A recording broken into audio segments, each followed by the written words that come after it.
Absolutely great to have you here. I'm joined with Quentin Patterson. He's our Director of Online Instruction at Top Speed Golf and a really sharp guy. Now, he recently got a question in your office hours, and most people don't know what office hours is, but if you're a member of Top Speed Golf, every single day, 5 days a week, every business day I should say, for 1 hour, Quentin is online there to answer any of your questions. So you get on there every single day and have your personal coach ask him questions about your golf game, ask him whatever you'd like to, and he's there to answer. And like I said, a really sharp guy. That's a huge benefit. What's one of the most popular questions you get that really, gets people frustrated? And we've talked about this a little bit. It definitely frustrates me sometimes too. Right, I get this question all the time, probably at least once a week, twice a week. And they ask me, why am I great on the range? I'm like Michael Jordan on the range. But then when I go to the golf course, it's like I've never played golf before sometimes. So what do you think are some reasons why people have trouble taking their range game to the golf course? Yeah, that's a good one, because so you're a superstar on the range and it looks like you've never played before when you get out to the course. A big part of this is being able to feel the differences in clubs. And what I see most of the times, and I'm as guilty as anybody about this, I practiced like this for years, but I would just grab a middle iron. Today I'm holding an 8-iron here. I'd pull over a bucket of balls. I might hit 20 or 30 8-irons in a row to the same target, then switch to a driver, hit 20 or 30, and then go out and play some golf. Well, the problem with that is you can get on a roll, you can get into a rhythm when you're hitting the same club over and over again. It gives you the false sense of, confidence when that's happening. Now, there's one thing that's very important that you do. Click that subscribe button. I have a ton of great videos coming out for you this year. I want to help you with your game, and the only way you're going to get notified when I release those new videos is if you're a subscriber. While you're at it, click that thumbs up button, hit the notifications bell, and post your comment below. I'd love to hear from you. But there's a skill that can be developed with changing clubs. So if I grab my driver here, we can see right away my driver is much longer than my 8-iron. It's going to feel different. The angle of my driver is much different than the angle of my 8-iron. So even though the swing is going to feel somewhat the same with all clubs, there is a skill to feeling the difference in weight, to feeling the different rhythm between clubs. And a great drill that I have to get really good at that skill is what I call a 3-club game. So what I do is I grab a wedge. You can grab whatever you want. I like to use a 56. I'll grab a middle iron, say a 6-iron to an 8-iron. I have an 8-iron here, and then I have my driver. And I'll hit one shot with my wedge, then I'll switch over to the 8-iron, then I'll switch over to the driver, then back to the wedge. And as you start to do this, you start to develop a feel where as soon as you make that first swing, you kind of get a better feel for what the driver's doing, what the wedge is doing. And it's not going to happen in one day. You're not going to hit 20 shots and all of a sudden it's a miracle and you're really solid with every club and it carries over to the course. But you'll be surprised. It won't take very many days. You do this 2 or 3 times, you're going to see a noticeable difference. So that's one of my favorite ones. What about you, Q? Do you have any tips for this? Yeah, so a big reason why you have trouble with this is because there's no pressure on the range. It's non-situational. So if you hit a bad one, you just roll another ball over and you kind of forget about that last one. You just keep hitting them. So what I like to do is actually play the course on the range. If I'm getting ready to go out and play, I'll get all warmed up. I'll hit a few fades, draws, and things like that, get a good feel for my swing. And then with the last few balls, 20 or 30 balls or so, I'll play the course on the range. So I may start out on number 1, it's a 400-yard par 4. Maybe there's some trouble on the left, and I will, try to favor that right side a little bit. Maybe play a draw, start it away from the trouble, and work it back into the fairway. If I hit a good one, a 300-yard drive would be a good one for me.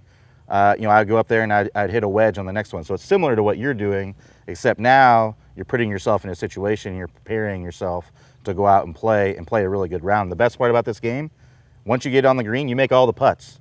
So you got a lot of confidence once you're going to the first tee that you're getting ready to go out there and shoot a really low score. So that's one thing that I really like to do. Yeah, so that's really good. I like that drill. One thing though is it's not all mental. There's a mental side to this, which is what we just talked about. Those are really good drills doing that. There's also a technique side to it. So if my fundamentals aren't very solid, there's no way that I'm going to be as consistent as somebody that has really solid fundamentals. So if I had to pick one drill that I would say, this is just my favorite drill to be really consistent, I would focus on my weight shift as I start the downswing. So as I'm coming to the top of the swing, the very first thing that I feel like I'm doing to start my downswing is putting a little pressure on my left heel. Now, a lot of times what I see players doing is as you start your downswing, all of a sudden I'm casting a little bit, I'm standing up, kind of getting farther away from this golf ball, and look what happens to my weight. It goes up on my toes here. You can see my hips start to slide forward. That's a disaster because now I'm getting closer to the ball. All of a sudden this little hosel starts to creep in closer to the golf ball. That's not a good feeling. And then I have to flip to even reach the golf ball when I'm doing that. So my very first feeling that I like to have is to put a little pressure on my left ankle, my left heel, as I'm starting my downswing. So as I'm here, as soon as I'm ready to start my downswing, that's the first motion I want to have, is to get driving into that heel. That's going to let me to sink back, give me plenty of space out here to hit, and it also makes it where my weight's going more left.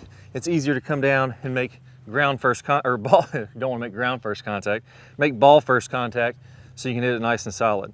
So let me go ahead and get that feeling and try to hit a shot here.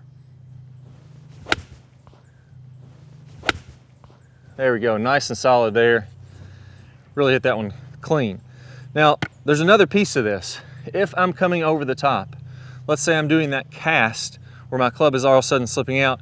If I feel my weight going left, that's okay, but I'm still gonna have a chance of flipping it a little bit. The next piece you need to add to this is have some lag. Because I'm making my downswing, I wanna have this good angle of lag between my arms and the club. That way, as I shift into this left heel, man, I am really in a position to where I can hit some fantastic golf shots. With this club lagging behind, it's automatically it's going to want to come down into contact very, very consistently. So if I shift left and flip, I can be over the top, it's not gonna be as good. If I shift left and lag, that's really where it's at. Put those two pieces together. Now I have one of my best lag videos. It's really gonna help you to combat the #1 issue I see players that struggle with lag. I'm gonna play a preview of that here in a second. Go ahead and click the card that pops up on your screen, or if you don't see that card, click the link down below in the description and you'll get instant access to this video. You start pairing that up. Play the games that we talked about. Get your weight left and lag that club. I don't see very many players that do those three things that aren't phenomenal players. Let's go and get started. Hi guys, and welcome back. I'm Clay Ballard, and in today's video we're going to talk about one of the absolute worst drills for creating lag. It's a very common drill that I see. And in this drill, what we're going to do is we're going to set the wrist very early to create an angle of lag, and then we're going to try to hold this throughout the swing. It's one of the worst things that you can do to build lag. I'm going to talk about the science behind why this is the case, and I'm also going to give you a great drill to help you improve your lag, all in this video. Let's go ahead and get started. If I do it this way versus holding that position, exact same thing happens when we're building lag in the golf swing. So what we want to do is throughout the swing, I want to have a very low and wide takeaway. So I'm not going to set my wrist early at all. If you look at a lot of the top players, you look at Adam Scott, very wide takeaway, not very much wrist set at all. You look at Rory McIlroy, look at Tiger Woods. All these players are using a wide takeaway and not getting very much wrist set, so that later in the swing, as we start down, we can increase this wrist set, and we're really only going to max out this angle of lag for a split second in the downswing. Okay, so a 3-step drill here. Now, as we get started with this, I want to remind you that the fulcrum in this golf club for getting a massive amount of lag is right at the end of the golf club. This is where I want my hinge point to be. I want to use the full length of this.